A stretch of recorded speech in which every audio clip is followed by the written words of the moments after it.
Welcome back with a smiling face. Links to previous episodes are given in the video description, so don't forget to like, subscribe and share the video. Wolves of Shadowed Fate. Episode 13. Chapter 71 to 77. Raven's POV. Brandon called me to the office, so Justin and I are heading that way. Justin stopped outside the office, but Brandon called him in as well. I guess he needs to speak to us both. Brandon was in a great mood this morning, of course, as we celebrated our getting back together in the shower too. He is not happy right now, so I know that something serious has happened. Justin didn't mention anything this morning so far, but I see Stella and Truett in the office with Brandon. Did Justin have a lot of pain last night? Is that what this is? I hope not, that will take some of my happiness away. I honestly did not want to hurt him at all.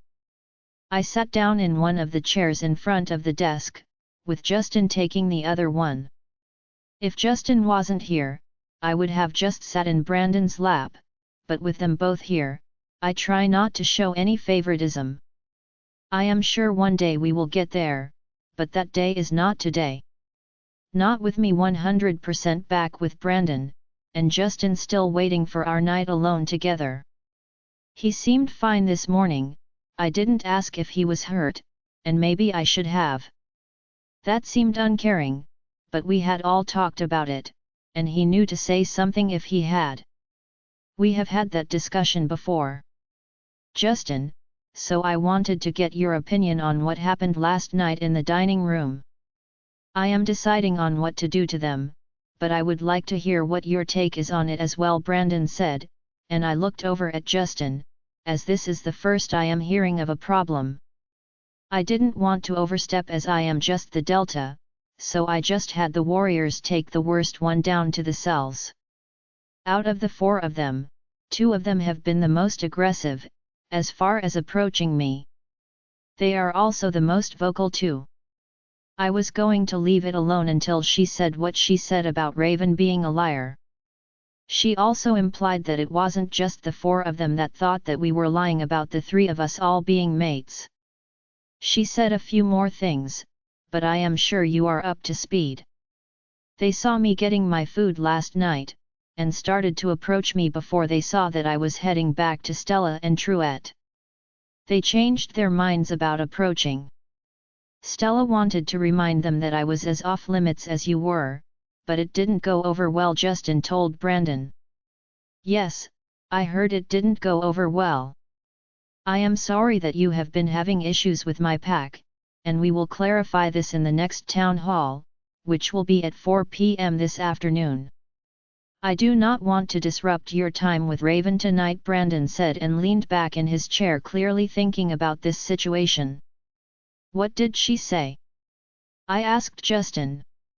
He just shook his head no and reached over to take my hand. I can see that it must have been pretty bad for him not to want to upset me by repeating it. So I was just going to ask Stella, she is always a straight shooter. Stella. I said to her, and she smiled at me but didn't speak. I would like for all 4 of them to be punished for disrespecting Stella. She is the beta female, and even if they didn't realize it, I was standing there. I was with her the whole time, eating with her, talking to her, and holding her back from them, so it looks like the general disrespect for both Raven and Stella is a problem that we need to address this afternoon too. You can ask crew if Lainey has had a similar problem here, Truett said to Brandon. What did they say about me?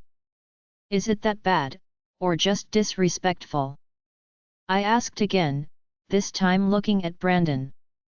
They are just talking some crap, Raven. They were thinking that I would be available because you were with Brandon last night. Since they thought I was alone, they were going to take a shot. It didn't work, but I had the most vocal one taken to the cells. You can't stop jealous she-wolves, they saw the video, and they continue to harbor the thought that they have a chance with me. I cleared that up for them last night. I showed them my neck, and that I was marked, just like Brandon was just, and finally said, I know it is bad now, but I will defer to Brandon on what to do with this. They are his pack members. The ringleader, and her one friend, definitely need to be punished. The other two never said anything, and were just following along with what the first two were doing. The other two need a reminder that you two are off limits. It is your own fault for being so handsome that they are willing to risk banishment to try to get with you two. Truett tried to be funny, but it really wasn't. This was serious, and they both know this, as neither of them are smiling at his remark. I heard Stella slap him on the arm and say, that wasn't funny either.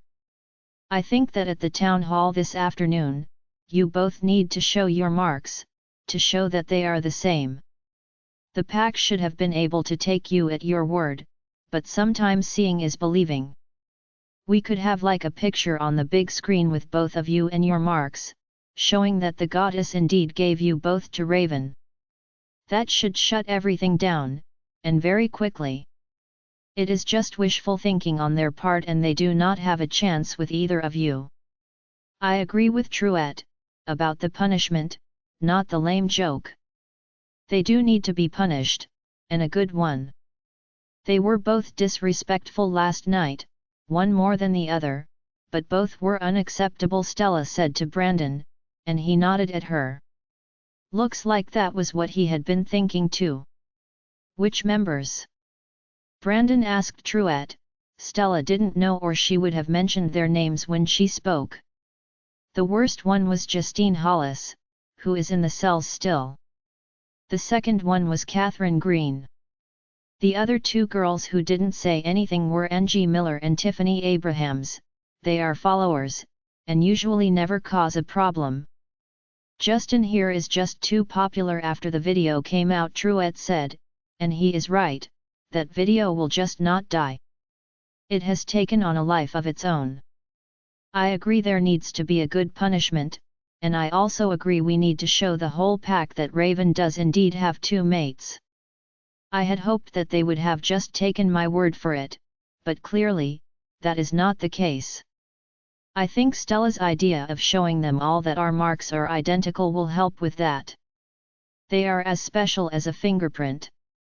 I believe that will take care of it, plus the two being punished will also serve as a deterrent. I won't allow this to happen again. I will also suggest to all the parents to speak to their daughters, and sons, to reel them in before this happens to more of our pack. The goddess put us together. They should all know it after this afternoon. I will reiterate to them all that even if one of us is alone, that does not give anyone the right to approach, or proposition us, Brandon said, and we all agreed with him. It was an unusual situation, but it was one that had occurred and was blessed by the goddess. We had as much control over it, as the rest of the pack did, none. We were blindsided by it as well, but we understand what is going on with it. We are just trying to do the best we can, while we tried to figure this out together. So you have decided on the punishments? Truett asked. I have, and I feel like it should be death for Justine, and banishment for Catherine, but I know what Justine's family will say. That she didn't get a proper warning. So I think that if that is what they say in the town hall, I will just banish the whole family together, both families as a matter of fact. She can live and they can all go somewhere else to annoy another pack. I am sure that Catherine's family will probably do the same thing.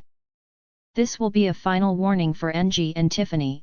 If they can go a year with no other problems in the pack, it can fall off, Brandon stated. I can see agreement with everyone else in the room. I don't know any of these girls, but I am assuming that I will see all four of them at the town hall meeting this afternoon. We all had lunch together, and the whole pack was notified of the upcoming mandatory town hall meeting. Only the warriors on duty were exempt from it, and there were a lot of grumbles about it. There were several taking issues with a young pack member in the cells, mostly grumbling from her family. This was probably going to be an aggressive town hall this afternoon. We got there early, and half the building was already full. Stella had already taken the pictures of the two marks, one with their face in it, and then one zoomed in on their mark. She made sure that they had some of their shirts showing in the zoomed-in pictures so you could see who was who in them. I already knew that these girls were going to say that they were photoshopped, or altered. I knew that they were probably going to have to get the elders to verify it for the pack since they were kicking up about it in the dining room last night. They will not want to leave, they will want to stay here, and I am sure if their families are as bad as Brandon implied, there will be a show with this meeting. Brandon had Justine brought in, still in handcuffs, and her family immediately started up. They were already in the front row with another family. I am guessing that these are the two girls who kicked up the argument last night. I see two other girls sitting in the opposite front row directly in front of the stage, with their families, sitting quietly, and not saying anything to anyone. I am sure that either Truett or Brandon had instructed them to be up front for the meeting. I head up to the stage and sit in the middle chair of the 3 chairs left on the stage. Brandon's parents are on the side Brandon sat on. Stella and Truett are next to Justin, with Lainey and crew next to them. I see the two girls Justine and Catherine glaring at me like I caused this, but they did it with whatever it was that they said last night. I wasn't even there, so how in the world could it be my fault? The meeting started at exactly 4 p.m., Brandon's voice was clearly ringing out in the quiet forum. Thank you all for coming. It has come to my attention that some of our pack members did not either agree with or understand what we discussed in the last meeting. So here we are again, you can thank them yourself later for it. Last night we had an incident in the dining room where my Delta, a new pack member Justin, had a group of she-wolves approach him. This was witnessed by my beta and beta female. I have already advised many of you that both Justin and I are mated to my Luna, Raven. The goddess put us together, and since there was some confusion or deliberate misinterpretation of it, I will clarify. Brandon told everyone in the room. The pictures that Stella took came up on the large TV behind him for the room to see. Raven has marked us both, that is not something that can usually happen unless you are mates. Once you mark another wolf who has already been marked, the mark on the first mate will disappear, if you are true mates. I assume the same would happen with a chosen mate if they found their true mate, but I don't honestly know.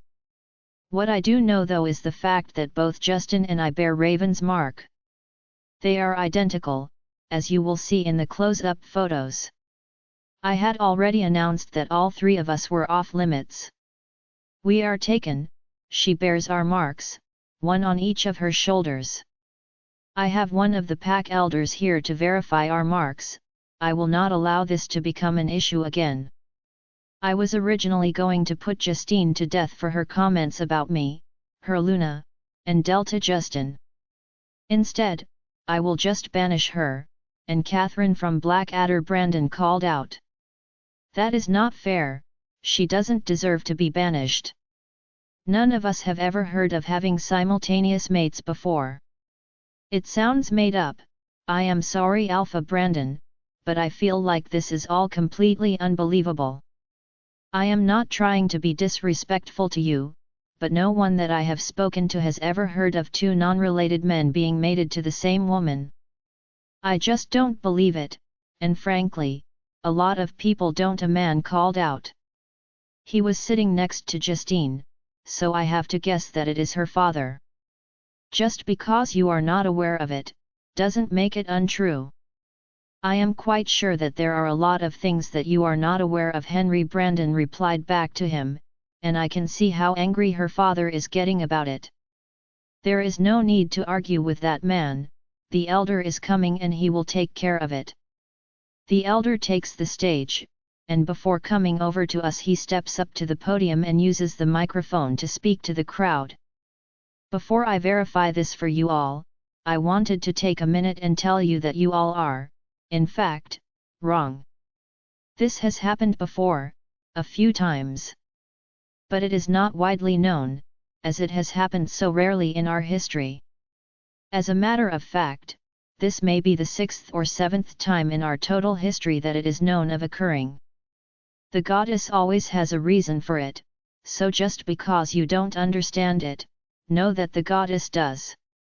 Also, know that she does not need your permission to do it. Just know that they themselves did not ask for this to happen either. They need our support and understanding as they try to find their way in this, to find balance in this relationship.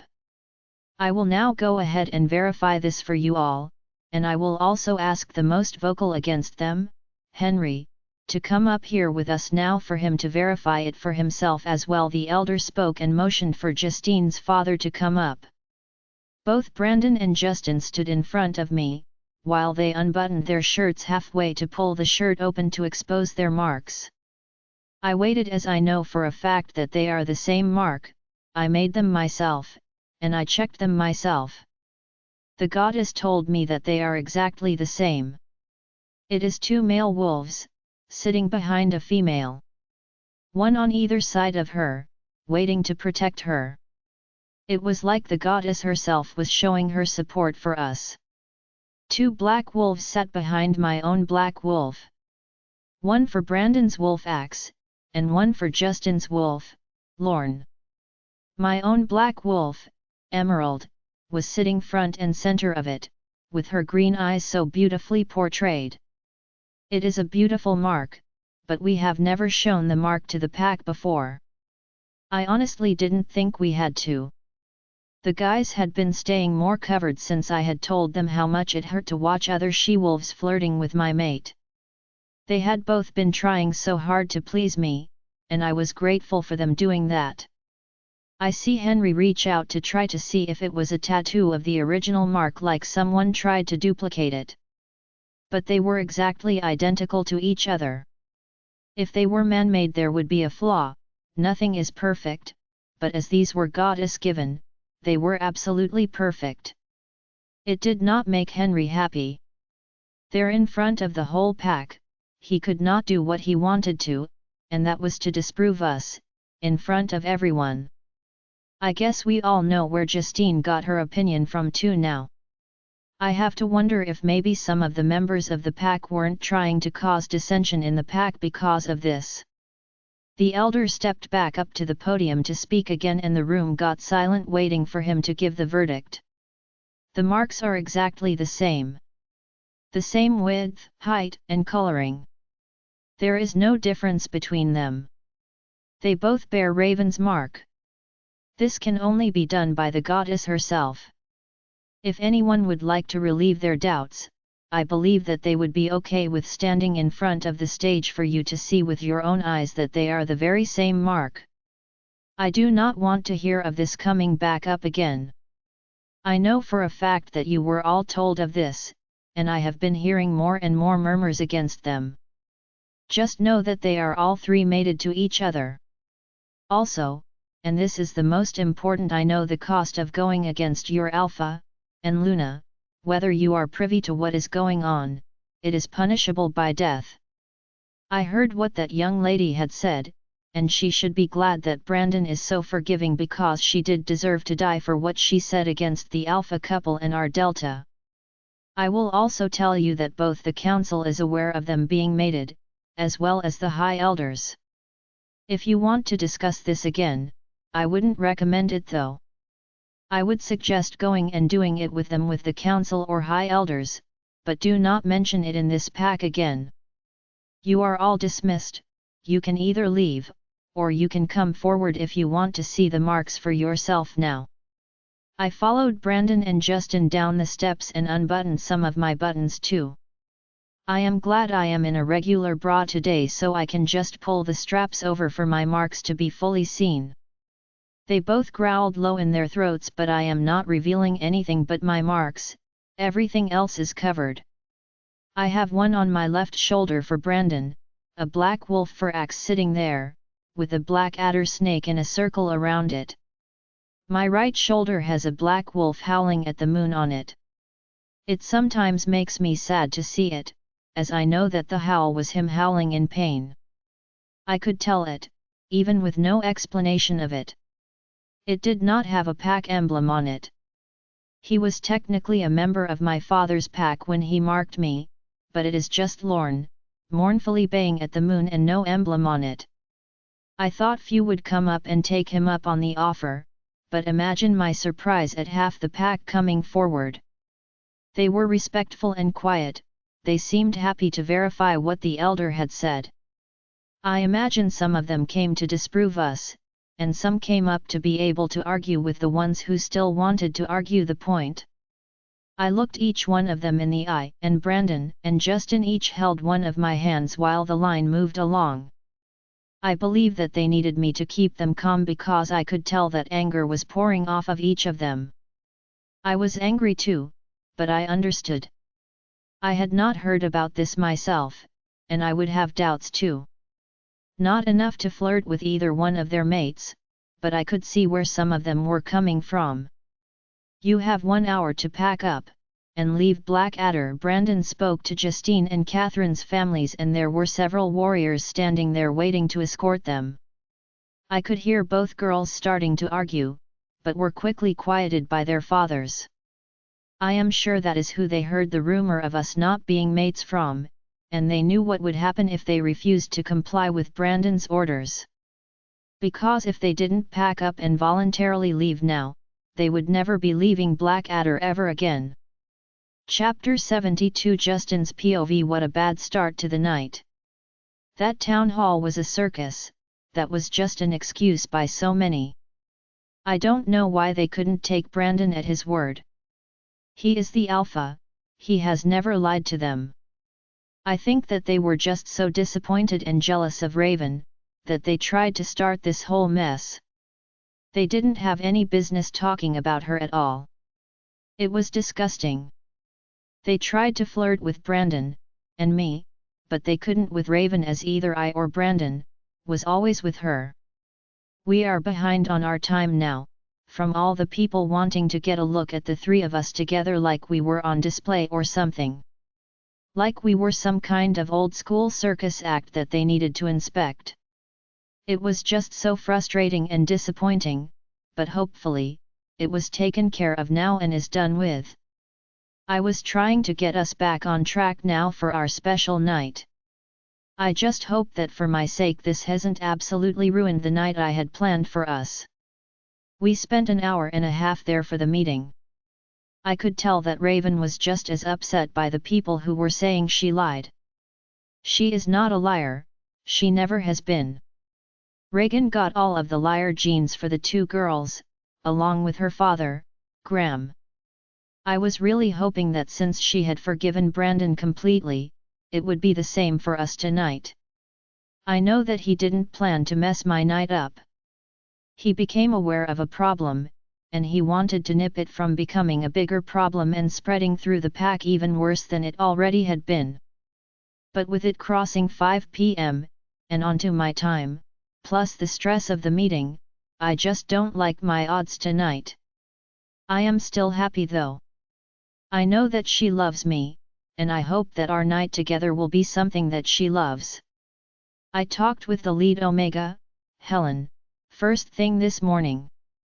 She had made 2 of Raven's favorites last night.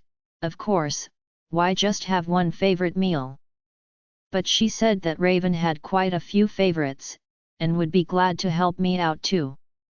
Hopefully, she will already have put those plans into play before the meeting. I don't think that she will have time now to do anything to be able to make the night magical for us. I am not giving up. I am determined to show Raven that I can make her happy too if she will just give me the chance. The good news is that I didn't feel any pain last night. None at all, just the feeling of Raven being happy. That was it. I guess since we are both her mates, it isn't cheating to sleep with either one of us. I know that Brandon will be happy to know that, even if tonight won't be when he finds it out. I ran out real quick to go to the city to pick up a few things for her, after lunch, and before the town hall today.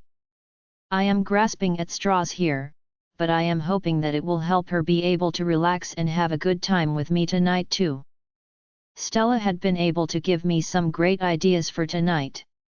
I think that she can feel my thoughts on being the odd man out here.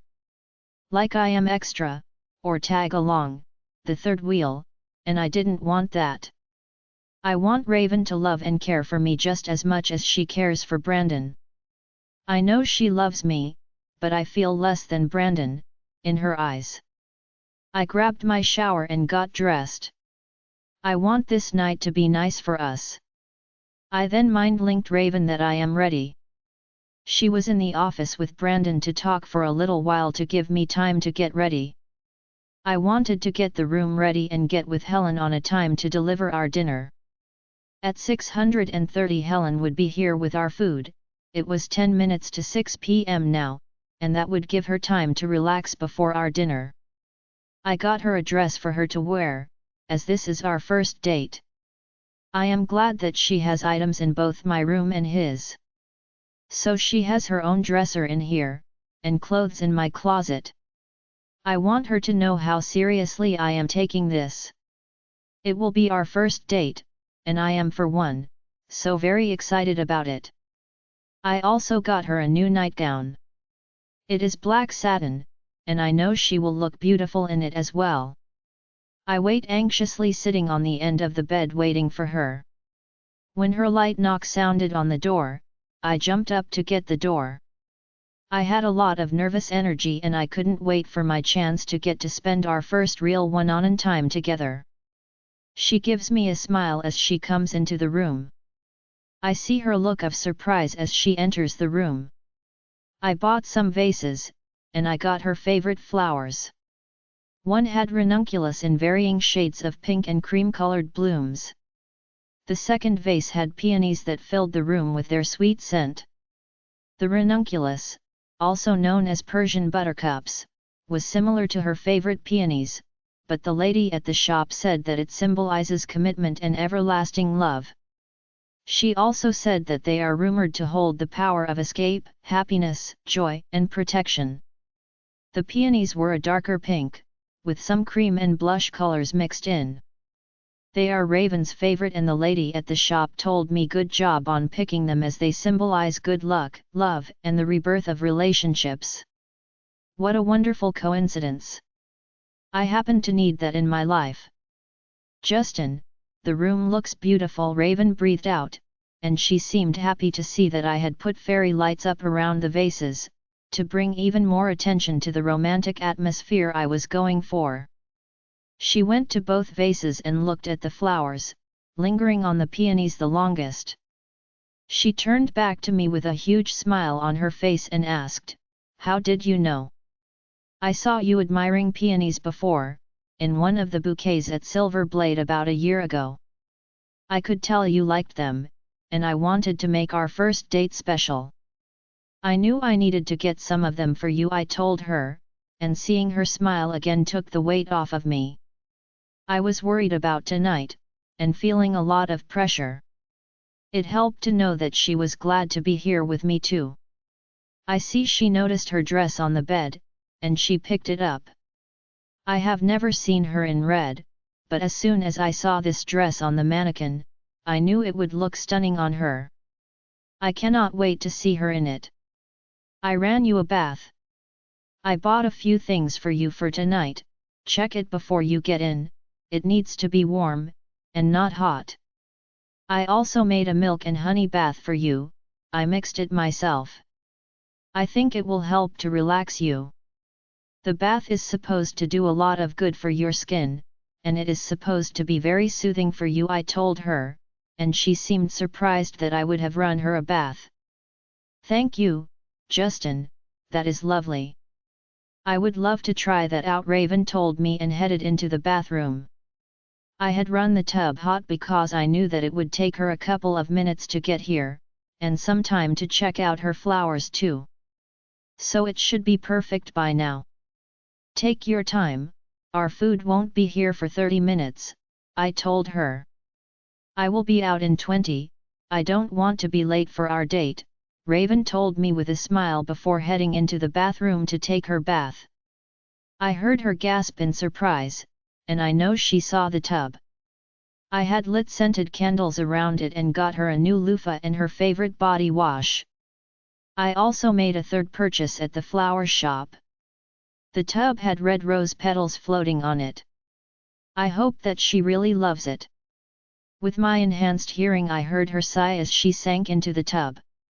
I know she saw the new bamboo bath caddy that now stretched across the bath. I bought one that had a book holder on it, so she can read in the bathtub as she relaxes. She will need to have some relaxation the further along the pregnancy progresses. Right now it too holds a scented candle and her new bath items. I will let her take care of the book purchase. I didn't know what she would like to read, only that she did like to read. It is all I saw her do back at Silver Blade. This was actually a very special night for me tonight. We are rarely alone.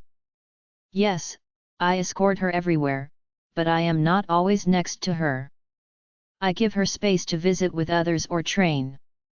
I hang back and do what I am supposed to do, protect her from harm. But I don't always get to speak to her, especially if she is with Stella and Lainey.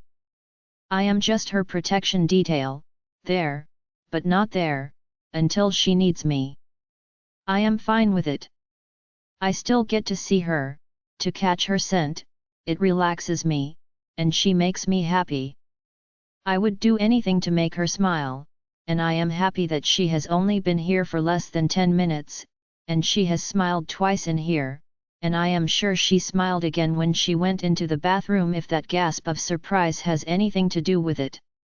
I think about topics to talk about, and the joking comment about playing 20 questions that Stella had suggested comes back to me. Maybe that would be a nice thing to do. I am glad that I have a little conversation area, with 2 chairs, and a small round table in front of it. It will work for us to eat off of, and maybe I can get us an actual bistro set or something for in here for the next time. I rarely spend money, but in this case, I wanted to. I have been dreaming of this, getting to be with my mate for over 3 months now. The time is here, and I am so happy. I let my imagination go and think of helping her out of the tub when she is large with my pup, or with this pup. When she can no longer get herself up out of the tub. I can almost see her coming up out of the cloudy white water, with the water slowly running down her body. That was definitely not the right thing to think about. Now I have a problem, and she is about to come in here. I could hear her getting out of the tub, and I look at the clock in surprise. She just got in there. No, she didn't. I guess I have been lost in thought for a lot longer than I meant to be. She comes out with her hair all piled on top of her head in a clip and a towel wrapped around her. She grabs the dress laying on the bed, and stops by the dresser to grab something before stepping into the closet to change. I head into the bathroom to rinse the tub. It is a great idea to do the milk bath, but you need to rinse it well after the fact. It took me more time to get the rose petals out of it than it did to rinse the tub down. I heard a knock at the door and came out of the bathroom to go grab the door. Helen was there with a rolling cart for us, and it smelled wonderful. I thanked her, and she gave me a slight bow, before leaving. I pulled the cart into the room and started to turn after I heard a noise in the closet. Raven stood there with a smile on her face, and she looked stunning. She had brushed her hair and left it down. It is usually up in a ponytail or bun, but I personally loved it down. The dress had thin straps and hugged her body in the best way. The neckline was high, with a halter. She played along with me, wanting to dress up a little for our dinner. She crossed the room and that flash of her leg from the slit on the dress had the problem I had just calmed down, to come raging back with a vengeance. Raven pretended not to notice the problem and I had to focus on calming down. I got her a drink and then served her food. I wanted to know if maybe we could ask each other questions to get to know each other better. So I can get better ideas of what you like, and don't like for our next meal, and date, I said to her, and she nodded and she and I went back and forth with the questions. Whoever would ask a question would answer it as well, and we learned a lot about each other. She loved the shrimp Alfredo, so I guess the lead Omega knew what she was doing. I had to check and see if shrimp were okay for her to have. She hasn't had any seafood this week, so she is good. I was pleased with how this turned out tonight. We spoke for over an hour about anything and everything, and it was nice, really nice. I was glad at how tonight had turned out, and couldn't wait to wrap my arms around her as we went to sleep. Thank you for wanting us to have such a nice dinner. I don't dress up a lot, and this is a nice dress. I will have to wear it again sometime, Raven said to me, and I was pleased that she liked it. I nodded at her. I hoped she liked the nightgown too. I got you a new nightgown too. It is black, and it was pretty, so I wanted you to have it, I told her, and I put the dinner plates onto the rolling cart and grabbed the last 2 water bottles for us to have tonight. It was only 8 p.m., but I had other plans for her now. I told her where the new nightgown was, and I grabbed some lounge pants to change into in the bathroom and went to go get changed. Soon I will be able to lay next to her in bed and have her to myself. This night has been perfect. She seems happy, and I am ecstatic that she liked what I had picked for her. She especially liked that the tub tray had a stand for a book, and was planning on making use of it soon, as she was excited about using it. I grabbed the lotion for her and came to sit down at the end of the bed. I saw her come out from her changing in the closet, and she is a vision. The black satin nightgown schemes her thighs, and the crisscrossing straps left her back almost completely bare. It was the main reason I bought it. That way we would be skin to skin as we sleep tonight. My mouth was dry looking at her. I motioned to the end of the bed, and I sat on the floor to put some lotion on her legs and feet. She enjoys a good leg rub and foot massage. I sat on the floor in front of her and focused on pulling those lovely sounds from her as I helped her relax. I knew that she was going to be nervous. Brandon was not here to be a buffer. It was just us, and I wanted her to be comfortable. I wanted her to be happy, just being with me. I was glad to hear her low moans as I worked her feet. This wasn't just something that Brandon could do, I can do it too. I even researched pressure points to make sure that I was doing a good job for her. I grabbed a pair of low socks for her to wear. I didn't want her to get hurt, and I asked her if she wanted to talk some more, watch a movie, or go to lie down now. It was still early, but I was okay with anything she wanted to do. She picked a comedy from the selection, and I propped the pillows up for her. I wanted to do everything for her, and I know she will appreciate it when she gets to the end of the pregnancy. Both Brandon and I will be in the delivery room with her when the baby comes. I honestly cannot wait. The sooner this baby comes, the sooner I might be able to have her carry my own pup. That was a dream of mine, and I sat next to her and watched her laugh at the antics of the actors as she watched grown ups. Her laugh made me happy, and I was content to sit here and watch her laugh. She was much better to look at than anything else that I have ever laid my eyes on. She noticed that she was the only one laughing and glanced over at me. I could see a blush touch her cheeks. She is so beautiful sitting here blushing so charmingly in front of me. I am so glad that the goddess gave me a second chance. I am stunned to see her reach over and place her hand on my cheek. I see her lean in towards me and give me a kiss on the lips. I appreciate her doing it, but I didn't need any thanks for trying to take care of her. It is my pleasure to do it. I didn't expect anything at all tonight. I told her as much, and she smiled at me and then turned the TV off. I was excited to get to snuggle up to her, except she didn't turn her back to me. She scooted closer to me and then pulled me forward with her hands on the back of my head to give me a more thorough kiss. I cannot think with her mouth on mine, and her hands in my hair. Wait, does this mean what I think it does? Is she ready for me to complete the mating process? I am too scared to ask for confirmation, as I don't want to upset her. What if she changes her mind? Chapter 73 Raven's POV. As soon as I kissed him harder, putting my hands in his hair, I could feel him tense up. I know that he is scared that I am just teasing him. I can feel his emotions. He is worried that I will get angry and go back to Brandon's room and leave him tonight. I am not going anywhere. I will put him out of his misery. I am staying with you tonight, Justin.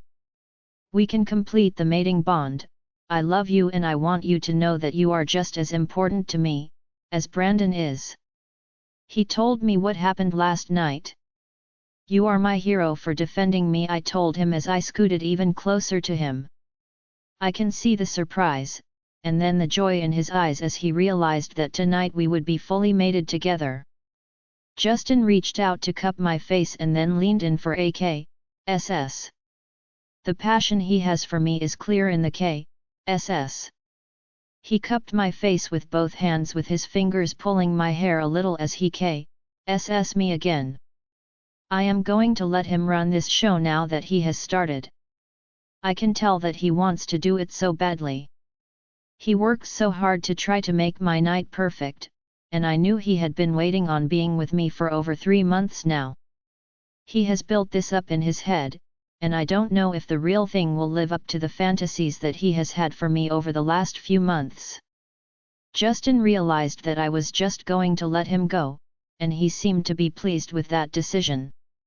I can't help smiling at him, and he has me sit up to pull the nightgown off of me. I hold my arms up as he tugs it upward off of me, and he throws it on the floor. He is staring at me, and I almost feel embarrassed at his powerful gaze. Like he is trying to commit me to memory. As soon as he makes good contact, he leans forward and latches onto my other knee with his mouth. I can see how excited he is right now. The love he had for me is shining out of his eyes, as he lays me down on the bed gently, and starts to touch me. Running his hand down my body, as if he had never seen something this perfect before. I watch as he gets between my legs and starts kissing me again. He doesn't know what he wants to do first. He gets off the end of the bed and quickly he is enjoying touching me, everywhere. I closed my eyes to just feel everything that he is doing to me. He seemed proud of my reaction to him. I can see that he just wants to feel this, his eyes closed. I am so full. Just us laying here together, I am glad to be with him finally. His love and passion for me are clear in this. His deep love for me shows in his eyes as he lets go of my hair to brace his arms on the bed. He gives me a big smile before pulling almost all the way out and then starting a good pace for me as I wrap my legs around him to hold on better. Having S*X with Justin was different than with Brandon, but both were wonderful in bed. Justin's strong arms held me gently as he continued his pace. With this new position, he was hitting me that felt incredible. My head dropped back as I just felt the familiar feeling building in me. Justin sensed it and, sending me over, and I tightened up on him. His responding growl as he came gave me goosebumps. He had me tightly by my waist to his chest, as we both came down. He gently laid me back on the bed. He was back quickly and he kissed me as he cleaned me. He went to go take the rag back and was back again quickly after turning the lights out. I can feel his happiness at me giving him the go-ahead to complete our mating tonight. His arms were wrapped around me, and his big hands were protective of my little baby bump. I cannot wait for the day that you carry our pup, Raven. I won't care if it is a boy or a girl, as long as we are able to have one too. I am excited about this baby boy too. I just look forward to having one of my own too. It will be perfect.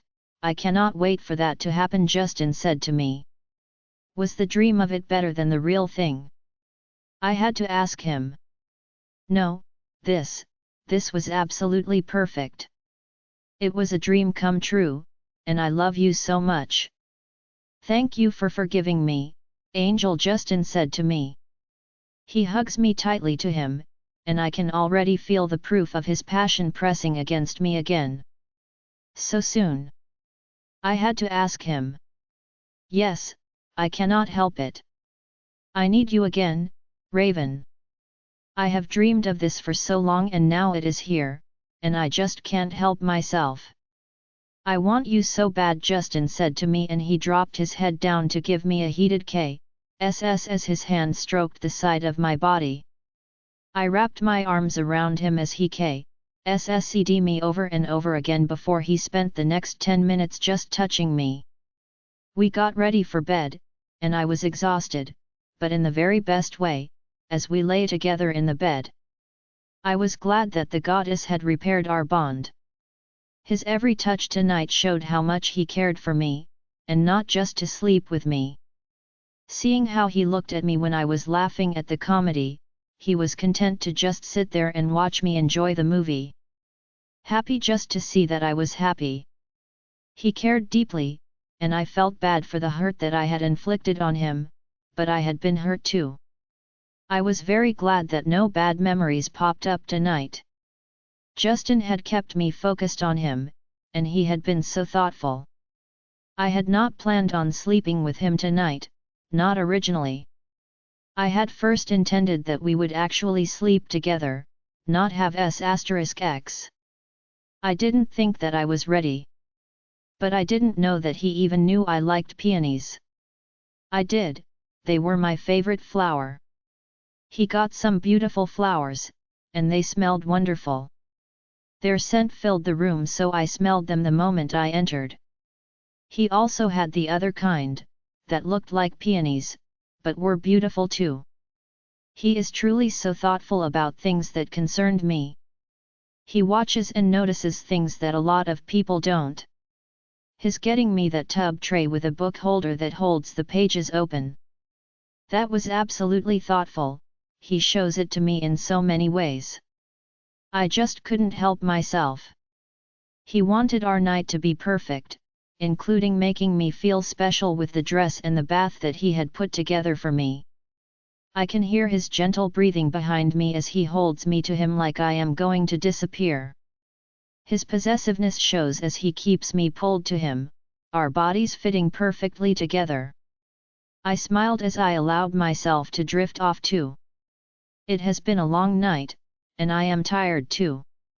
I wake up with the familiar feeling of being poked, but this time it is worse because usually there is clothing between us. This is just an insistent poking, and then I can feel it getting even more aggressive as he laughs, and it pokes me harder. I know that you are awake now, Angel. How about we start the day off right? Justin asked me. He smiles as he gets between my legs and lines up to me. He sees up my body. We are completely bonded together. I knew he felt like Brandon had the better end of the deal, but I did love them both. We lay there together for a few minutes, catching our breath and lying there together. Justin asked if I wanted a bath or shower, and I told him the shower is perfect. I can hear the water running in the bathroom and I head in there to grab my shower. I can see that he is ready to go again as soon as I enter, and when he catches me looking at it, he chuckles, and said, "What can I say, I'm 19. It happens." I entered the shower, and while I am shampooing my hair he is washing my body all over. I can feel his hands gliding over my wet body, and he put my knee up on the tiled seat of the shower, pulling my legs apart. I usually only used the bench to shave with, but I guess I am going to find another use for it now. I smiled as he bent me over and thrust into me. I am very happy with our bond being absolutely solidified with us completely during the mating process. I hope that Brandon had no ill effects from it. I am very happy that Justin is feeling more valued, and loved, by the simple act of our mating. He showed me how much he valued me, in both words and deeds, and I was glad to be able to show him how much I loved and trusted him too. I am quite sure that I am going to end up pregnant all the time if these two men keep up this brutal pace. I will not be able to keep up with them. Speak for yourself, Raven. I fully intend to keep the pace up. They are our mates, and each pup was already meant to be. Just enjoy it, and we will have the number of pups that the goddess has meant for us to carry. Emerald linked me back as I dried off, and went to go get dressed for the day. She is right, the pups have already been predetermined by the goddess. I am totally on board with all the children she chooses to give us. Chapter 74 Cheryl's POV. We have been here for 3 months now. I was surprised by the quick turn of events after we arrived here at Black Moon. I assumed that Reagan would be the one that Blake would choose. She was more attractive than I was, but I found out why about a week into our stay here. It was kind of funny, as she was getting mad that she could not get any of the guys to want to take her as a chosen mate. Just looking at it from a logical standpoint, she was the daughter of an alpha, and very attractive. It stood to measure that she would provide strong, attractive pups to whoever she ended up with. They knew as soon as they saw her, who she was. They also knew she was the one in the video. None of the ranked wolves wanted her because of it. She was stunned the night that I protected her from Sierra, that Blake would be wanting to take me as his mate. She was quiet about it for a week, and then she blew up at lunch in the dining room at me. Thankfully most of the room was empty. I have no idea why she would do it in an open forum like that, but it didn't make me look bad. It made her look bad. It was the afternoon of my and Blake's first date. The first week had been busy, with them going to sort out the transfer of money to keep us here at Black Moon that first day after we arrived. The second day they went out and Alpha Graham negotiated a deal to get the properties on not just both sides, but an additional 20 acres that were behind the pack as well, all for the same listed price on the contract. Blake appreciated that, very much. Alpha Graham was just glad for us to have a safe space here. Blake had mentioned his intentions toward me after the fight outside his office. But it wasn't until the third day after I first trained with him and his men, that he mentioned when he wanted to take me out on a date. I was happy to agree, and Reagan was mad about it, again. We had all gone out together, the 6 of our group and Blake and his men, to look at locations for the new house that Alpha Graham wanted to build. The third location turned out to be the one they wanted, and Alpha Graham and Luna Cassandra went out the next day to give their vision for it to the architect to design for them. The back of the house would face a valley, and the forest, and you will be able to see the sunset every night. They wanted to take advantage of that, and the back of the home will have glass across the whole back wall of the main living area. Blake had to deal with a few other things, and then get caught up on paperwork the next 2 days. When he reminded me the night before that he would take me out at 7 p.m. for our date, I saw the way Reagan's lips pursed. She wanted to say something, but she didn't. Not until the day of the date. She was wearing her typical outfit of a pair of skin-tight leggings and a cropped shirt when she started the argument in the dining room. I remember it like it was yesterday, as it was the first time that something worked out for me. Why? Why is he even looking at you? When he could have me? Reagan said to me as soon as we sat down. Excuse me? After I protected you, that is how you are going to treat me? I asked her. I mean, I know she is petty, but she should have been thanking me. If Sierra had gotten to her, she would never have been pretty again. Yes, and I appreciate it, but seriously. I am way hotter than you. I just don't understand why none of the guys have flirted back, or asked me out. But you are going out with Blake. It is just not right. I am sorry to offend you, but it isn't, Reagan said. Like the sorry to offend was going to take the sting out of it. That was his decision. I would be lying if I said I wasn't flattered and happy about it. But that is his decision to make, not mine or yours. You need to stop, it isn't any of your business, I told her, and I can almost see steam coming off of her. I will so ruin your parents' chance at living in my parents' house, if you don't stop with your bad attitude, Reagan fired back. You petty bitch, you are going to threaten my parents because you are mad he is taking me out, and not you? Seriously? We are all in this together. Everyone else is working for that very purpose, and you pull this. Do you really think that someone can make Blake do anything? Do you think that he will be so mad that I am not going to go out with him that he asks you out? You are really delusional, Reagan. He could have already asked you out if he wanted to. I honestly don't think he wants to. He wants to raise strong pups. Yes, you may be an alpha rank, but you are not a traditional alpha child. You don't train, you don't care about anyone but yourself. How are you going to take care of this pack? I asked her in all seriousness. My mom can show me, she would help me. You need to back off, and let Blake think before he acts. I can do this. I was born to be a Luna. I was supposed to be the Luna for Silver Blade, Reagan told me with a huff. Yeah, supposed to be, but not anymore. You should be ashamed of yourself. You can't control everything. Don't forget I know just how low and double-crossing that you can be. I know that you planned on letting Brandon comfort you after releasing that video. You told me that you were just going to pick another chosen to become the alpha of Silver Blade. I was supposed to get Brandon. That was the plan. I helped you every step of the way. You cannot be trusted. You need to stop, your actions cost us everything. You kept pushing and doing, more and more, making new plans and never leaving her alone. We are in this because of you. You can't twist this for me, I know, I was right there with you. I heard what you told your dad. Brandon was supposed to be mine. I was after him for almost 3 years of my life. You were just going to try to swoop in there and take him.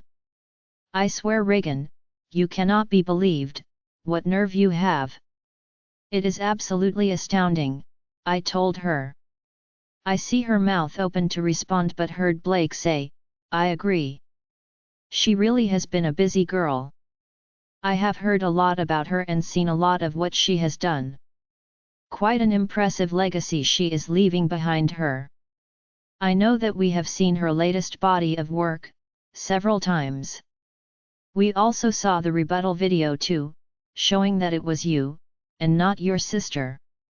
That must have been really embarrassing on your part, for the whole werewolf community to know what lengths you will go to get what you want.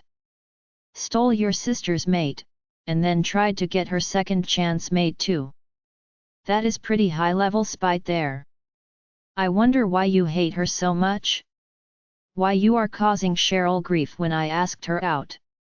Like she said she can't control it, yet you tried to force her to reject going out with me. Threatening her parents' part, was the best for me. There indeed was a reason I asked her out, and not you. I do not want a PN star for a Luna, that is first off. We all know it was you, and not your sister you were trying to put the blame on. Don't argue, we can see the mole right now on your side. Secondly, you are not trained and have no real interest in anyone but yourself. You would not be a good mother for the pack, or for a pup, and you are just not a good leader. Despite your born-to-be Luna mentality. The bottom line is I think a lot of people could have you and probably have had you. But Cheryl was selective, I am selective too. She is a warrior and will provide me with strong pups. She is loyal and trustworthy, she is attractive, and she is my choice. I do not want to hear you threaten her again. It will not go well for you, Blake said and gave a hard look at Reagan, and he and his men walked past us and went to their table. I can see the smirk on Garrett and Mark's faces, they were trying not to laugh. I can see Travis' wistful look, he does want her, but as the youngest of the crew, he is scared of the fallout and teasing he will get if he chooses to pick her to date. The stunned look on Reagan's face was priceless. She thought that they had left out of here earlier, I did too actually, I have no idea that they were in here. Reagan's face turned red, and she hurried out of the dining room. I can see her parents entering to eat, followed by mine, and they came to sit with me at the table. I didn't want to get in the middle of the drama, I prefer to stay out of it, especially when Reagan was involved in it. But they knew it was big, and so I had to relay that she got upset because she confronted me about going out with Blake tonight, and that he took up for me. Dad and Alpha Graham knew it was more than that, so they sent their mates to go grab them more to drink and made me spill what happened.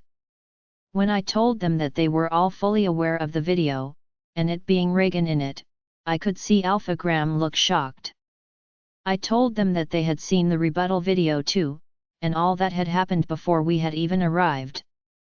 I knew that they had planned on trying to become ranked here too, they thought this pack was simple. But they learned as soon as we got to our new rooms, that this place was anything but simple. Full Wi-Fi, and stunning rooms. I know that my mom, Reagan, and Luna Cassandra were the happiest to see it. Care and taste had been used with the choices for the features in the rooms, and Luna Cassandra had even told Alpha Graham that she was good with staying here, in the pack house. If he hadn't already mentioned wanting to build his own home already, he may have done it. But I think that their opinion was that they would be safest in their own space, out of the pack house. I think so too. Things went well on our date that night, and he wanted me to explain to him who Brandon was, and what I had said to Reagan. I told him, not the full version of what all I had done at Blackadder, but enough.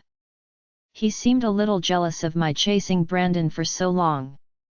He was attentive and gorgeous, and I caught feelings fast. After a month of going out, he asked me about becoming his chosen mate. That made me even happier, and I quickly accepted. Right at the 2-month mark of our being there, we had my Luna ceremony.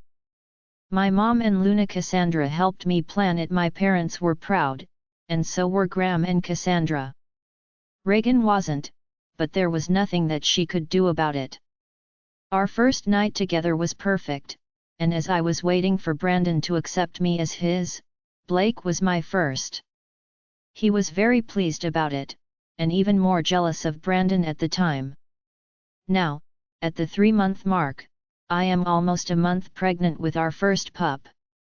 Blake and I could not be more proud of starting our own little family. Cassandra has helped me learn some Luna duties, and Blake was happy to give me some of his additional duties to help him get the work done so we could have extra time together.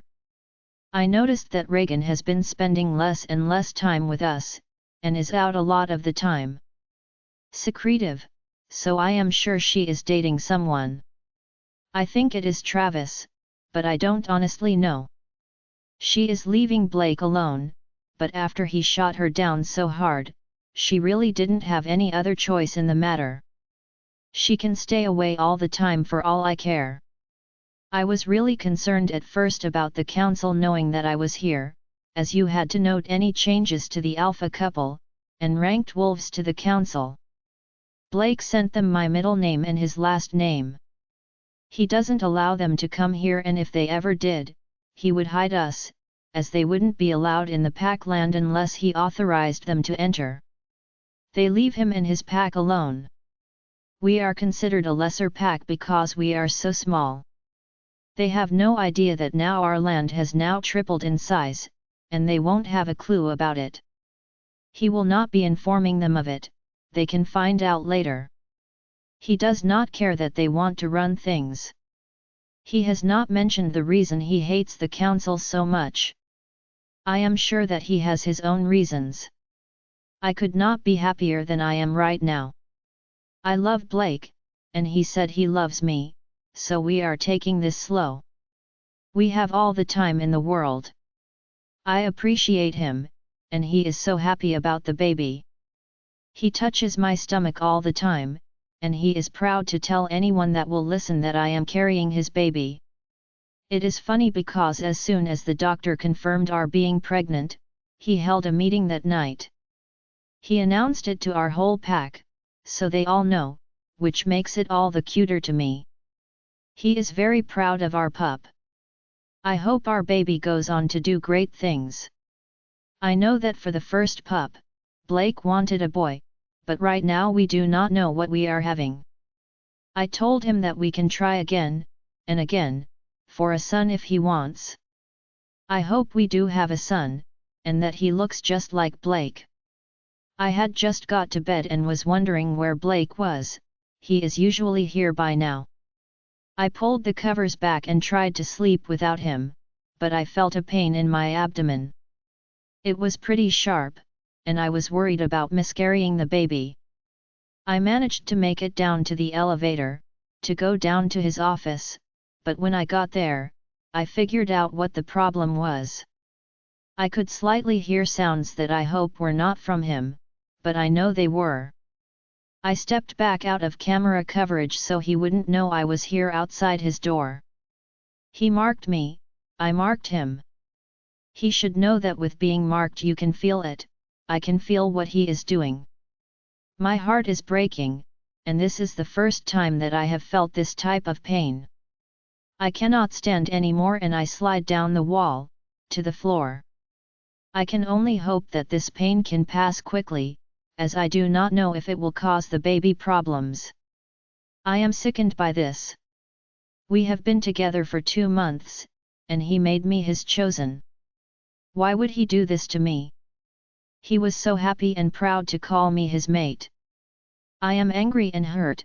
I would like nothing more than to just run away from here. To leave the entire state and go live in a human city somewhere else, and I swear I might just do that. I want some answers, but I wanted him to comfort me but didn't want him to touch me. If I didn't love him, I would never have accepted him. He chased me, he wanted me, and said that he loved me. Why would he do this? Did he think I would not feel it because we are not true mates? I waited another 5 minutes before I heard the door open, and Blake stepped out straightening his shirt up. I looked to see who was with him and was not surprised to see Reagan wearing another slutty outfit. Why? I asked and I saw him stiffen up. Why what? Blake said to me, you cheated on me, so fair is fair. Are you serious now? With whom? Who did I sleep with?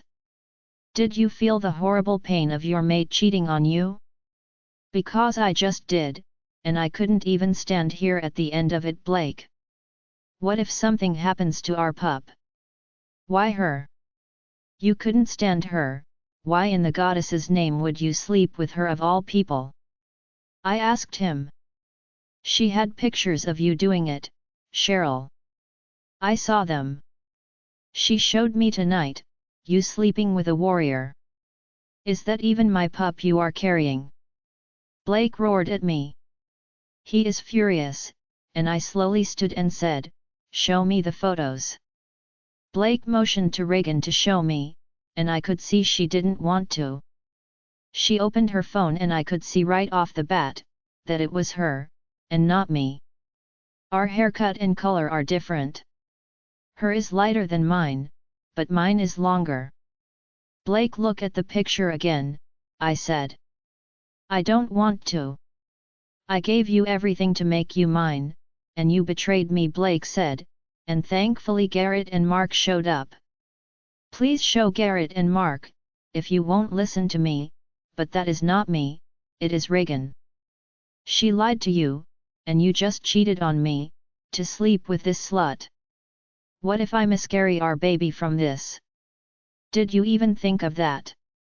I asked him and went to sit down in a chair in the seating area outside his office. I watched as they looked at the pictures, and then at her hair, and I turned to show them mine. Now that Blake was calmer, he could see the difference. I watched him walk toward me, but I do not want his comfort now.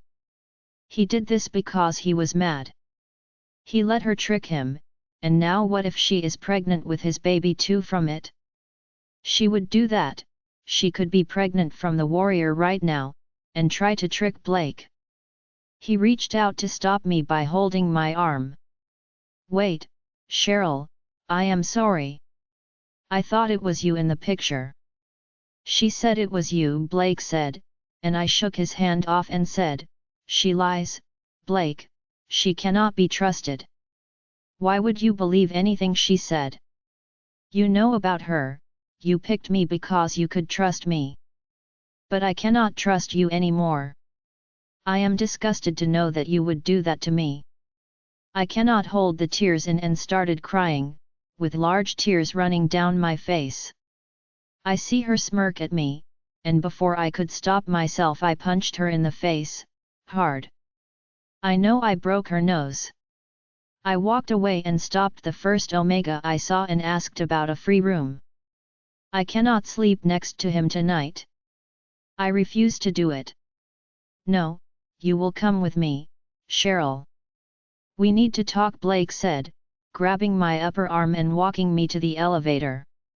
I tried to get free again, but his hold was tight on my arm. I am disgusted with the hands that he used to touch her, touching me now. I feel dirty. But if he thinks that I will forgive him, he is wrong, I just can't right now. He takes me into our room, and tells me, stay here before going into the bathroom to take a shower. I would have left, but I am quite sure if I opened the door, there will have been someone in the hallway to report my trying to leave. I am not going to leave, well, not tonight. I went and grabbed a pillow and an extra blanket and went to the couch in our living room. I will not lay next to him, knowing what he did to me. I turned the light off in the living room and left the light in the bedroom on. I settled down, but my mind was racing. There was no way that I will be able to sleep tonight. My trust in him is gone. The happiness that I was so thankful for, completely destroyed because of a jealous. I hate her so much. She just cannot let anyone be happy. If she wants him so much, she can have him, because I am done here. I am going to leave, my dad and mom can come with me if they want to, but I will not stay here anymore. I see the panic that Blake had when he came out of the bathroom and didn't find me in the bedroom. He was in the shower for a long time, over 10 minutes, but what happened cannot just be washed away. I saw him rush into the living room, and calm a little when he saw me lying on the couch. I see his jaw tighten up, and I braced for him to yell at me. I just turned my back on him. He picked me up, grabbed my pillow, and took me back into our room. He laid me gently on the bed and held my hand as he sat next to me and said, I am sorry, Cheryl. I am. It seemed like you had cheated on me. I was angry, and when she said that she would sleep with me to get you back, I thought you deserved it. I should have known that she could not be trusted. I made a mistake, please forgive me. He glided his hand across my stomach, feeling my tiny baby bump. He is trying to guilt me into forgiving him. You never answered me. Did you feel the pain of my cheating on you? I asked him quietly. He closed his eyes like he was in pain. I am sure he has never felt them. He is handsome and women go crazy over him, only a fool would cheat on him. I do not. I was pissed off, and then she took her clothes off. I didn't want to sleep with her, but I wanted you to be just as hurt as I was. I know you and her do not get along anymore. So I did it, but I am so sorry, baby. I do not find her attractive at all, Blake said, and he is angry. Really angry at being tricked by Reagan. He leaned down to give me a kiss, but I don't know where his lips have been.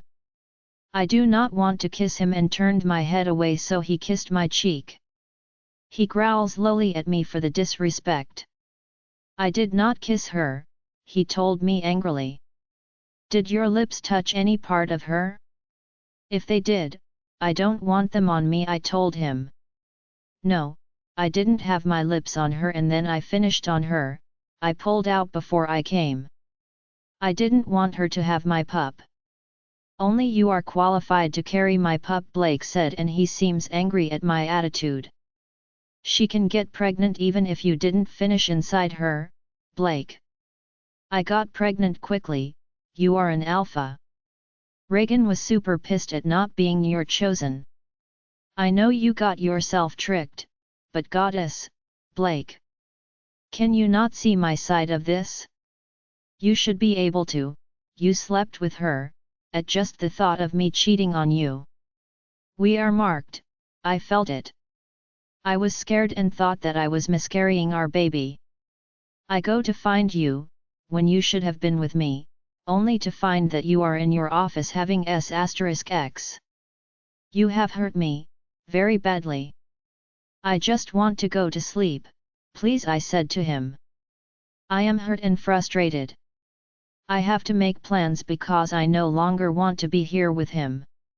Especially if he thinks that hurting me was a good option.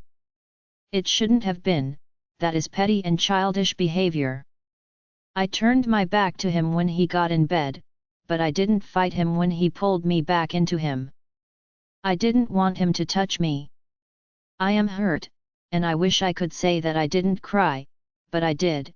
He spoke soothing words to me, that made it worse. So much worse. I know that my crying was not lost on him. I know that it won't be easy to get out of here, but I will. I stayed up half the night before I let exhaustion take over and relaxed my body enough to finally fall asleep. But it wasn't all in vain. I know how I will find my freedom. With, or without my parents. I will be leaving here soon.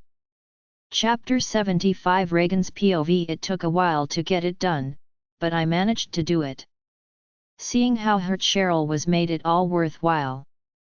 I was glad because he can't take it back now anyway.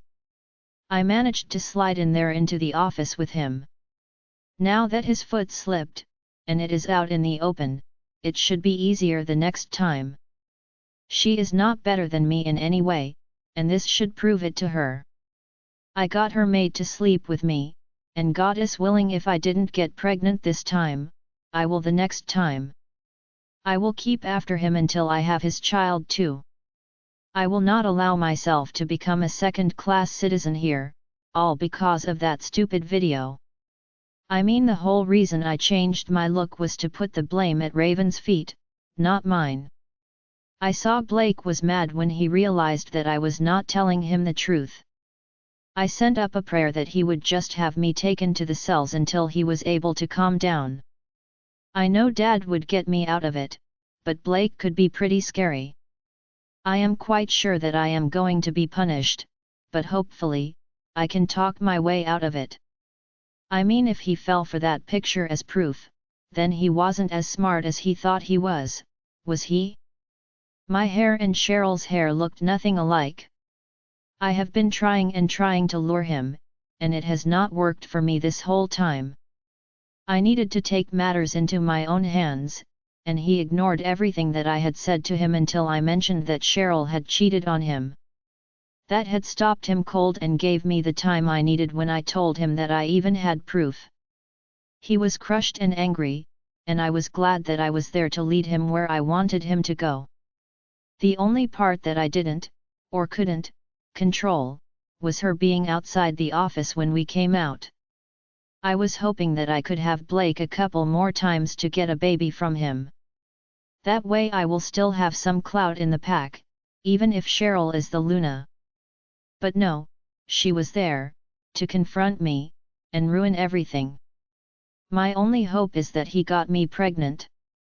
Cheryl is pissed, and if Dad finds out what happened he will be too. I know we have to stay here, but why did she get the alpha? We, both Dad and I, were sure he was going to pick me. Out of the two of us, I was the logical choice. Dad was sure of it from how they acted when I first exited the SUV the night we got here. Turns out, it was because they had all seen the video of me and Justin, and had all been stunned to see me in person. Travis was interested in me, and we had gotten pretty close to having S*X, but he left me hanging each time. He cares more about the opinions of the ranked wolves he works with than me. I had to do something. None of them were gonna touch me unless I could get with one of them. Garrett and Mark can't even stand to look at me, so Brady and Travis were my only hope. I have just been sleeping with a few of the best unmated warriors that I can find. I had to do something. It is boring not being able to leave the pack. No more shopping in stores for anything, I can only shop online. It is ridiculous, plus he won't let strangers onto our pack land, unless they are wanting to join the pack. I mean, this place is boring. Sure, I have Wi-Fi and all the movie channels, but I like to go out, see, and be seen. This place is driving me crazy. I miss getting to go out and getting to do what I want. I thought I had dodged the punishment, but an hour later my two biggest fans showed up and Garrett told Dad to send me out of the suite. I knew that face. Dad is pissed, and he knew I did something, but I didn't have time to tell him. They escorted me down to the cells, and Mark gave me a hard push into the cell. Why am I being punished? Your alpha decided to sleep with me. I cannot force him to do anything, he is over twice my size, I told them. You are a disgusting she-wolf. I know that you did something to him because he absolutely cannot stand you. You disgust him too, and he would never choose you voluntarily. I heard the rumors, and so let me tell you this, Reagan. If you think that I won't tell him in the morning, exactly what you did, think again. We all watched both videos, not just the one you made to try to defame your sister. I know you did something to him, and when it is out of his system, we will decide on your punishment. Tonight, sleeping in this cell is not the punishment. I will tell you right now, that he will deal with you. He does love Cheryl, and if you hurt her, you need to be prepared for the punishment that is coming from the fallout. You need to remember you are no longer in Silver Blade. You are at Black Moon now, and I will take care of you, the same way I took care of Sienna if needed. I stumbled back away from Garrett and shuddered. He was serious, and from the way he was looking at me right now, I could see it in his eyes. He wanted to kill me, all it would take is Blake to tell him to go ahead and do it. He was right. I had totally forgotten about her, and what happened the first night I was here. Cheryl had stopped her, and my stomach is sinking realizing that Dad may have to sit this one out. He might not be able to defend me in this, and that was a first. Dad always got me out of stuff, either with his power, or his money. I am not liking my odds on this right now. I got angry and acted in haste. I should have left it alone, and just accepted what I could get from the warriors until I could get a ranked wolf. Plus he was right, I had caught Blake in the dining room and got him a second drink. I knew in 15 minutes he would think differently about me. I brought the pills with me, because it was evidence, and I didn't want to just hand everything to the council to find when they searched my room. Plus, you never know when you need to take control of a situation. So Garrett was right, I had slipped him something, and the odds of me being punished in the morning grew substantially. I felt sick, and about an hour later I had a visitor. "What do you want, Dad?" I asked him. He might be so pissed at me that he refuses to help me out now. Plus, I did it to one of the only people that per him, could be trusted to help us if things go south. Do not do anything to the Peters family, Reagan. They are in it with us. Do not do anything that will put any of us at risk. The memory of his words slamming into me right now. I didn't just mess myself up, I messed up his and Mom's relationship with them. It really is a complete mess now. What did you do? My dad asked quietly. He knew that a guard would be close by. Dad, I was mad that he chose Cheryl, and I might have put something in his drink to get him to be with me, I told him, downplaying the fact that Cheryl felt the betrayal, and had severe pain from it. The whole pack was super excited about the new heir coming. His hissing intake of breath let me know how pissed he was at me. Are you crazy, Reagan? Are you? You know what he is capable of, and yet you try to set up a man who was nice enough to house us, and protect us. Are you wanting to die? Because that option could be on the table. He killed Sierra, and she caused less of a problem. Didn't I tell you to stop, that we are all at their mercy, and the only people we can fully even 80% trust here, are the Peters? I swear the more I see your actions, the more, I am sorry that I didn't give Raven a better chance. I was a terrible alpha and father to her, and yet she is bright, respectful, and kind.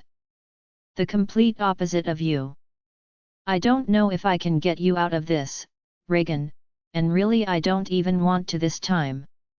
I told you 100 times on the way here, and every day since we have been here, to cool it. That we are done, you just can't help yourself. Whatever he decides to do to you, I will back him 100%. Maybe with some punishment, you will get it through your head that there really are consequences for your actions, my dad said to me, and I am shocked. Dad, you can't just let them kill me. I am your only daughter, I begged him, with tears in my eyes. He can never resist the tears in my eyes. It always works. Reagan, you are a spoiled, conniving she-wolf. Your mother was angry about the video with Justin that you came up with. I was desperate because of Cole, and the council, and thought that Brandon and Cole fighting would take the focus off of us. But even if you didn't learn something about it, I did. Maybe because I am older, wiser, or because I actually give a damn. That video that they did showed me that the goddess has blessed them, not just Raven and Brandon, but Justin too. Something is going on with them, and it is powerful. There is a reason for it, or the goddess wouldn't have given Raven back to Justin again. That kind of backing is hard to fight. We were done when we were running away from Silver Blade. I told you that on our way here. But you were probably not listening to me. Maybe that is why Raven got blessed. She cares, and you don't. I have failed as a father, so maybe you will learn a hard life lesson now, and make better choices. Because I will not allow you to expose us, now that we are safe. I have to protect my mate. I have protected you over and over, but now it is time for you to experience the consequences, my dad said, and he looked defeated. I watched him slowly walk away, and head up the stairs out of my sight. I am shocked, he cannot mean that. He is going to let Blake do whatever he wants to me. This will not be good. In the morning he will suspect I did something to him, and I could honestly die from this. That should have never been an option. What if he lets Cheryl choose? That might be better, she was going to most likely go easier on me. I don't know, that might be wrong too. She was pissed, really pissed, I don't know if she would give me a pass. We haven't known each other for that long, but she knows how I am. She cannot allow me to get away with this, there will have to be some real punishment given out. I sat down on the cot, and realization set into me. This cot was filthy, 6 inches up from the floor, and I had no blanket, no mattress. It was disgusting, and smelly in here. The cold from the stone floor rose up to give me a chill. I would have to strip down to phase into my wolf, Lena, to try to stay warm. No, I am good, I am warm. You never listen to me. I think you need some punishment. I hope you suffer all night, Lena told me through our link, and then blocked me. Great, I am on my own all night. I called out to the guard that I knew was stationed at the top of the stairs. What? He replied back sharply. He didn't want to have anything to do with me. Can I have a blanket? I asked him. Phase, we don't have blankets, came his short response. I can't phase, I told him. Not my problem, if you hadn't tried to affect our alpha couple, you would be in a nice warm bed. I think you need to be outside and shackled in the rain. It is what you deserve, he told me. Yes, tomorrow will be a bad day too. I tried to sleep but only slept off and on fitfully all night. This treatment is wrong, and I don't deserve it. I could tell the sun was up, and it was after lunch, but I hadn't received any food yet, not breakfast, or lunch. I finally see a guard coming and he put the silver handcuffs on me, but thankfully I was cuffed in the front, so that was much more comfortable. He leads me upstairs, and straight to Blake's office. If I knew that what I did last night was going to end up like this, I would have never done it, I would have just kept after Travis. I saw Travis' face first when I entered the office, but the second he saw me he looked away. Blake was sitting there with his ranked wolves lined up behind him. Cheryl was in a chair next to him, and I could see that she was trying to pull her hand free of his, even as they sat there. I saw my dad, and Silas in there too. There were also 3 men I didn't know standing there as well. One looked a little like Blake, not as handsome, but acceptable. He had 2 men with him, and they were both looking at me with interest in their eyes. They had to be at least some of his ranked wolves. I felt the power radiating from all 3 of them. So this is Reagan. She is the one I called you about, Aaron. She cannot be trusted, and I will start there. You need to know this from the get-go. You will probably never be able to fully trust her. I had her room searched, and they found this. Garrett steps forward and tossed a small bag of pills onto Blake's desk.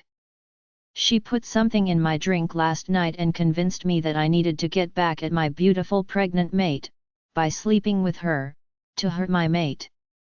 I find Reagan unacceptable in every way, so it was not normal behavior on my part, and my men figured out she had been up to something. I do not want her in my pack any longer as she hurt my mate, and me, with her actions. I will tell you that she is wanted, by the council. I want you to be able to make an informed decision here, so I will tell you what I know. Once she is with your pack, she cannot leave. You need to make sure that no one tells on her either. Maybe keep her separated from anyone who might tell the council where she is. Additionally, Alpha Cole from the Bloodwalker pack and Alpha Brandon from the Blackadder pack are still looking for her, and her group. I had promised them asylum here, but she had cost my mate the trust she previously had in me. Trust that I now have to build back up. I was going to kill Reagan this morning, but her father begged on her behalf. If it ever looks like she will cause you big problems, or bring unwanted attention from the council, or anyone else, you can take any recourse on her that you need to, Blake told that Aaron guy. Cheryl looked as stunned as I did when the drugs from my room were dropped onto the desk. She looked up at me with anger, and I knew that Blake wouldn't have to kill me, she would, if she got her hands on me. She knew what I had done, and why he did it now too.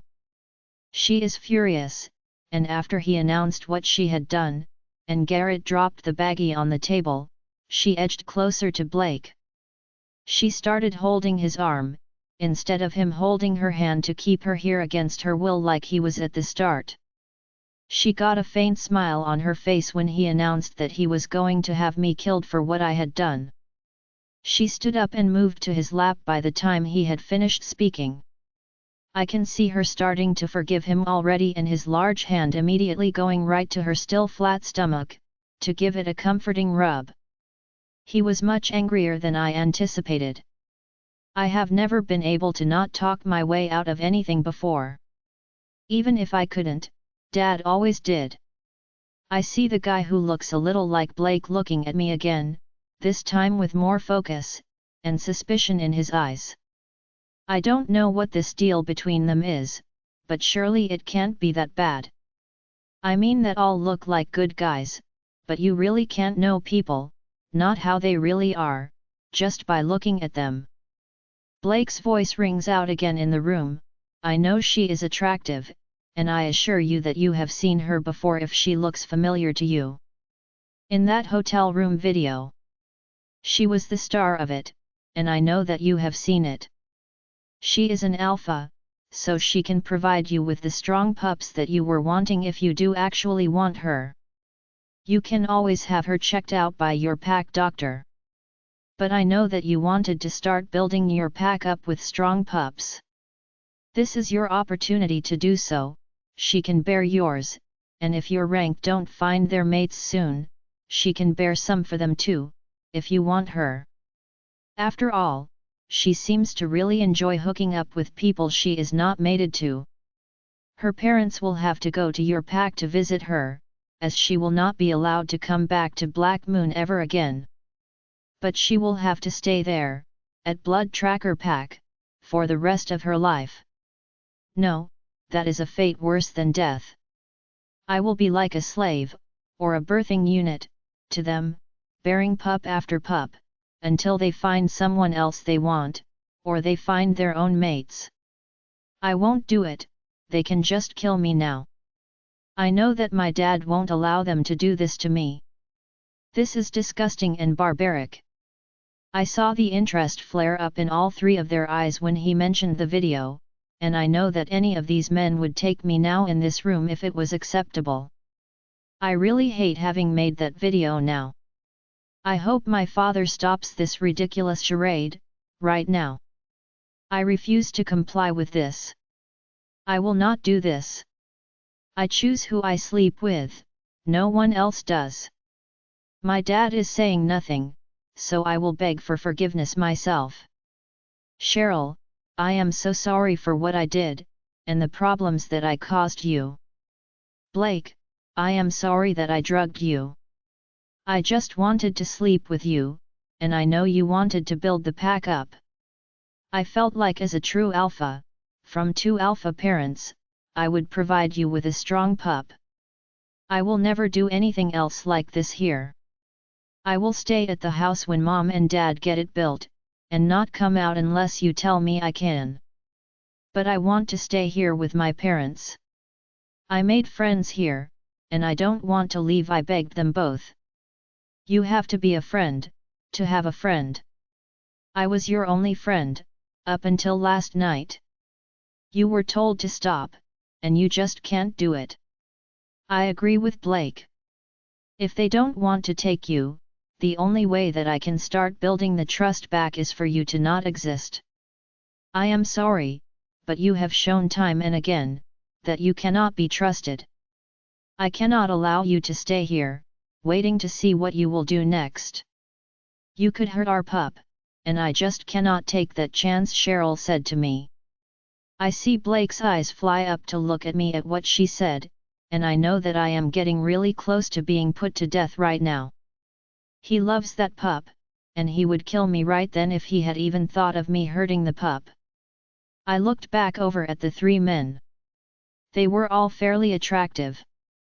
I may not be happy about having pups for each of them, but I will still be alive to try to find a way out of it. Who knows, they may all fall in love with me, and I might end up running the place. They already seemed happy to take me off Blake's hands now. I gave them a smile, as they are my only hope, and I saw Alpha Aaron give me a wink. I guess I need to get packed. Looks like I am moving again. Chapter 76 Raven's POV. I am over the 4-month mark, our pup will be here by next week, and I cannot wait. I am so big, and uncomfortable. I am thankful for the guys, as I am sure I would be miserable without them. They are so doting and happy to try to outdo each other. It is working out great for me, and the guys have fallen into a good routine with how things are going for us. Thankfully, they have settled down with trying to outdo each other too. They are both pretty strong-willed, and possessive. Most nights, especially now, are just cuddling at night before bed. They both know that I am getting close, and they are just as excited as I am to see the baby. They will both be with me, in the delivery room. There was no real way around it, I am working on both of them knowing that they are important to me. The bond helps to make that happen, but I can't treat them any differently from each other. I love them both, it is just different with each. Brandon is more forceful, and assertive, in how he is. Justin is just laid back, unless he is fighting, or having S***X. He is much more controlling then. I am assuming that Reagan was very controlling there too, and didn't let him do what he wanted in bed. That was why he really thought it was me in the video. Because she never allowed him to just do what he wanted, only what she wanted. Justin is very happy these days, more than I have ever seen him. I see he loves the baby just as much as Brandon does. He considers it to be ours, and although it is still uncomfortable sometimes together, they are much better than at the beginning of this. The pack is much more receptive of us as well. After the elder spoke, they realized that we are not the only trio that has existed. They have gotten much more information on the subject through the council and high elders. One of the high elders even came here to speak to the pack about why the goddess does this, and the war that we will be facing.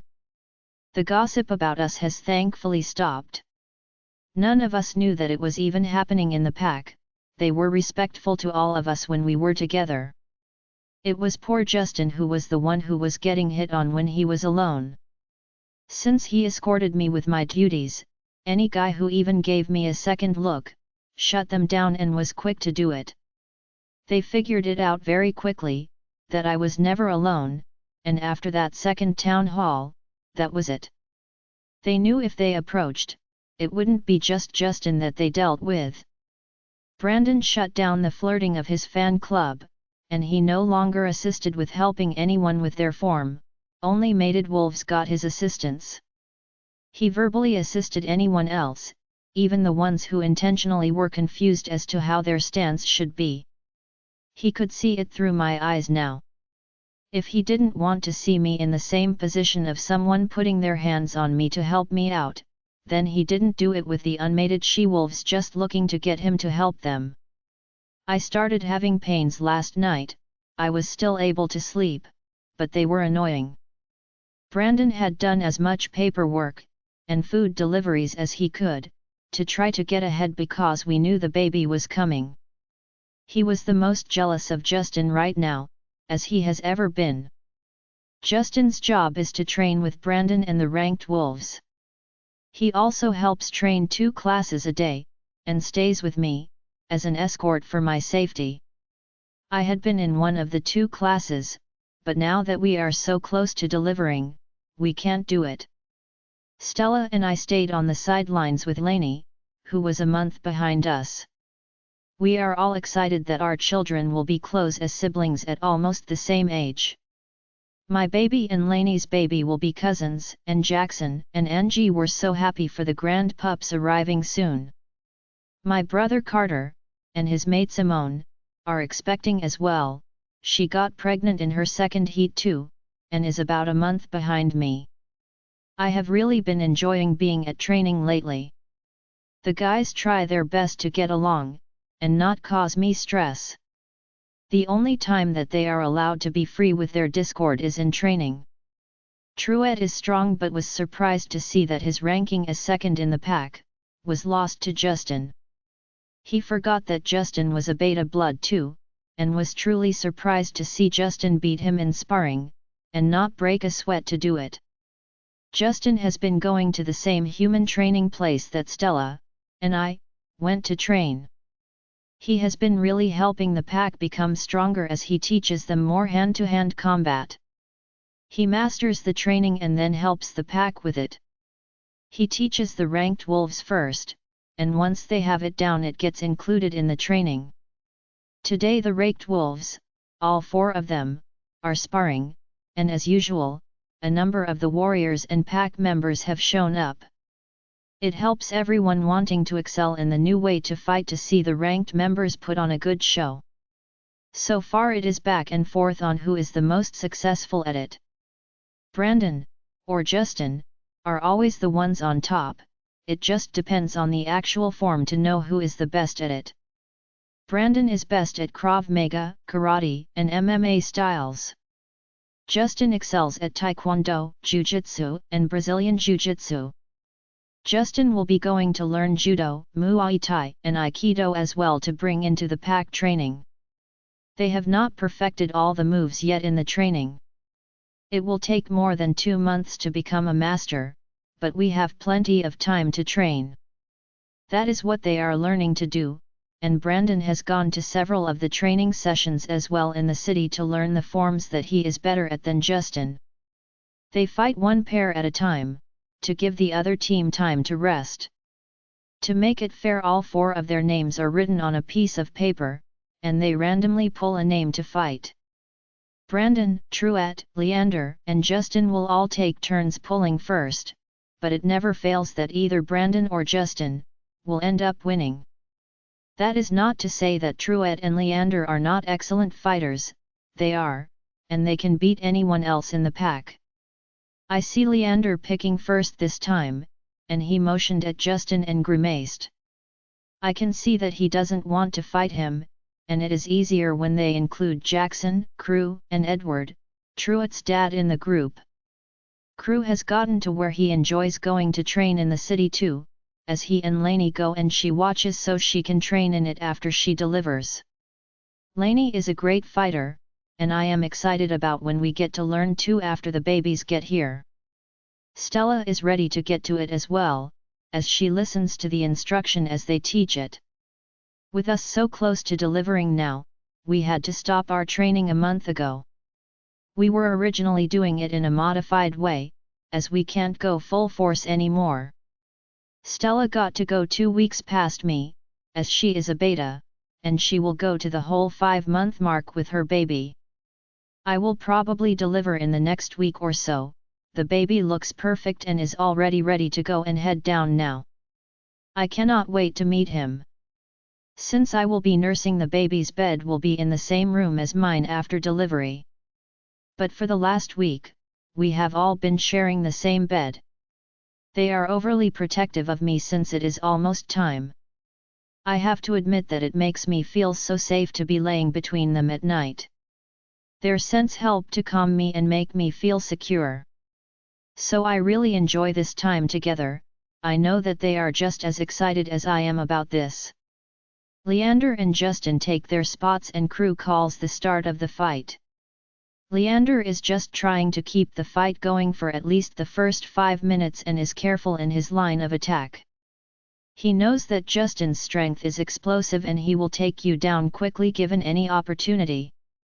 Plus I think that Justin and Brandon go harder when they fight each other than anyone else. It is not that they don't give their all in a fight, it just seems like they give 110% when fighting each other. Leander did a couple of good moves and got quite a few blows in on Justin.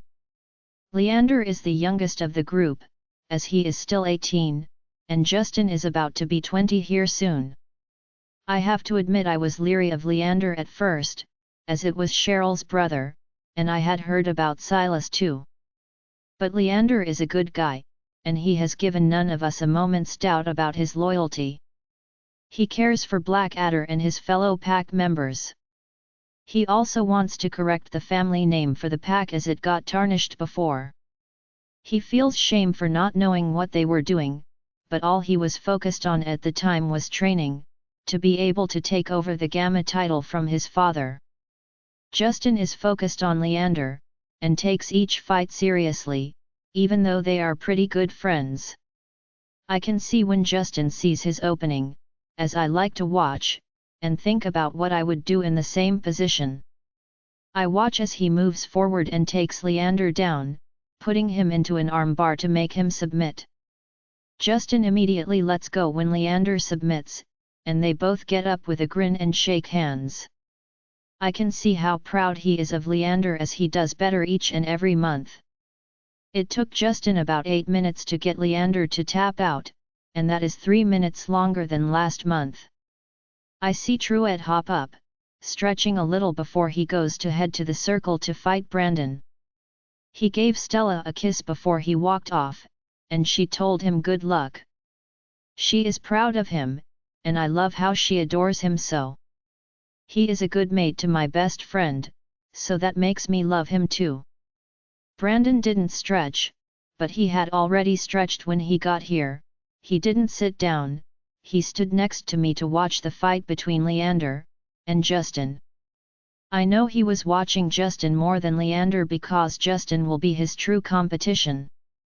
On nights that I am with Justin, Brandon catches up, or gets ahead on his paperwork and filing.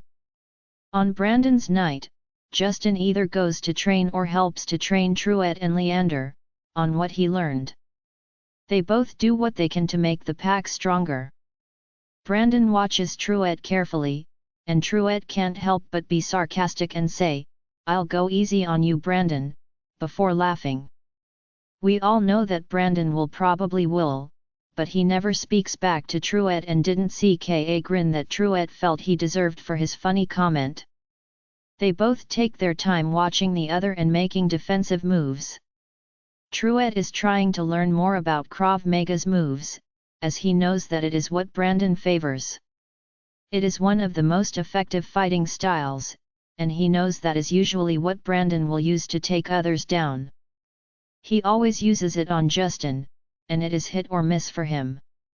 Justin is very good in getting out of the holds, and I already know that Justin has been upping his Krav Maga classes, to learn how to escape from some of the holds. Justin has more time than Brandon does to fight, and I think it is a pride thing as well. He is shorter than Brandon, but his chest is broader and more defined. They are both incredibly strong and I am proud of both of them. I know that when they fight each other in the next fight, that I will be stressed watching it. They know not to go too far, but it makes me worry anytime they fight each other. Truett rushes a hold, thinking he had an advantage, with Brandon swiping his leg and taking him into a guillotine choke.